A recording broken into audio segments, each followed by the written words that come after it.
नमस्कार, स्वागत है आपका टीवी 24 नेटवर्क में और मैं हूं अजय सिन्हा। प्रधानमंत्री नरेंद्र मोदी को देखकर ओमान में एक युवती भावुक हो जाती है, रोने लगती है और प्रधानमंत्री नरेंद्र मोदी उसे आशीर्वाद देते हैं। इथियोपिया की संसद में वहां के सांसद 2 मिनट तक खड़े होकर लगातार ताली बजाते हैं प्रधानमंत्री नरेंद्र मोदी के स्वागत में, उनके अभिवादन में।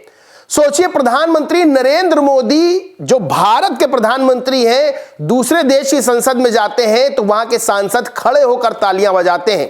यानी कि यह बात साफ है कि प्रधानमंत्री नरेंद्र मोदी को विश्व अब हाथों हाथ ले रहा है।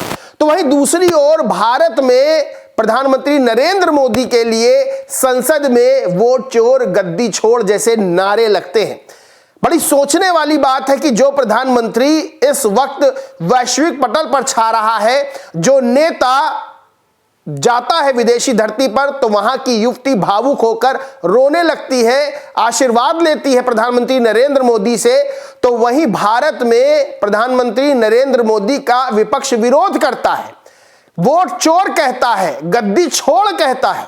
आपको बताएं, प्रधानमंत्री नरेंद्र मोदी 3 देशों की यात्रा पर है। सबसे पहले वो जॉर्डन गए, फिर इथियोपिया गए, उसके बाद वो ओमान पहुंचे।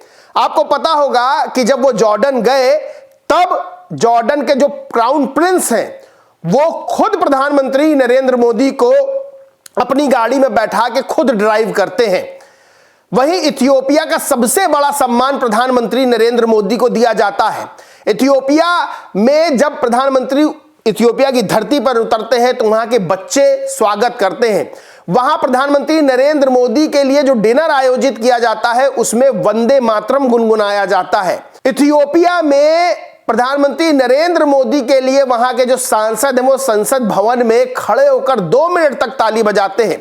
वहीं जब ओमान प्रधानमंत्री जाते हैं तब वहां पर उनसे मिलने वाले भावुक हो जाते हैं।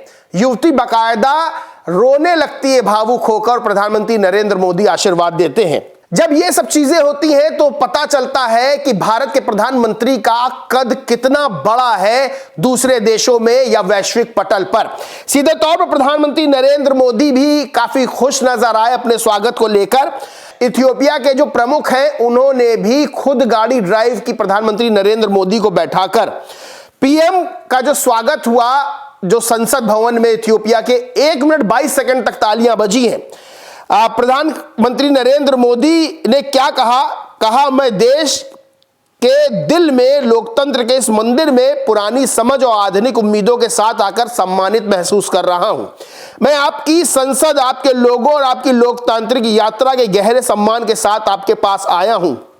भारत के 1.4 बिलियन लोगों की ओर से मैं दोस्ती, सद्भावना और भाईचारे की शुभकामना लेकर आया हूं। इथियोपिया में जो सर्वोच्च सम्मान मिला, जिसे ग्रेट ऑनर निशान ऑफ इथियोपिया कहते हैं, उससे प्रधानमंत्री नरेंद्र मोदी को सम्मानित किया गया। तब उन्होंने कहा, मैं भारत के लोगों की ओर से हाथ जोड़कर विनम्रता से यह सम्मान स्वीकार करता हूं। वहीं उन्होंने अब जो प्रधानमंत्री इथियोपिया के अबी अहमद अली का आभार भी जताया।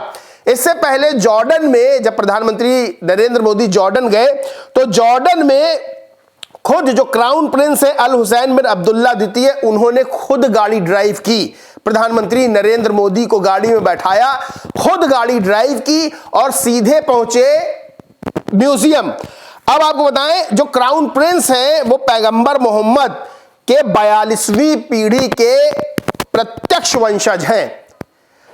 सबसे बड़ी बात यह है, मुस्लिम देश में प्रधानमंत्री नरेंद्र मोदी को हाथों हाथ लिया गया जॉर्डन में।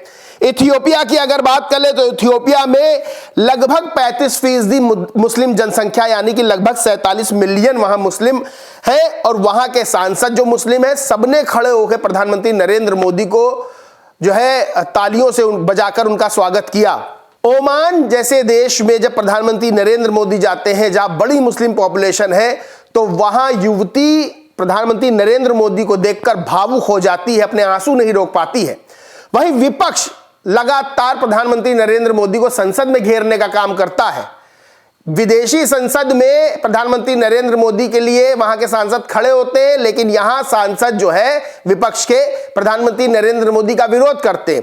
खैर, वहीं राहुल गांधी भी विदेशी धरती पर है, यानी जर्मनी गए, BMW की फैक्ट्री में गए। फिर उन्होंने एक बार ऐसा बयान दे दिया। वैसे राहुल गांधी जब विदेश जाते हैं तो वो ऐसे बयान देते हैं जिसके बाद सवाल खड़े होने लगते हैं।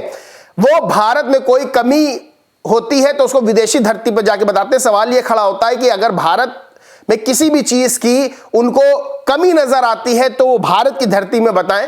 क्या विदेशी या भारत का जो मामला है, जो मसला है, उसको सुलझाएंगे? खैर, राहुल गांधी ने एक और बयान दे दिया और सीधे तौर पर उसको लेकर अब बीजेपी ने निशाना साधा है।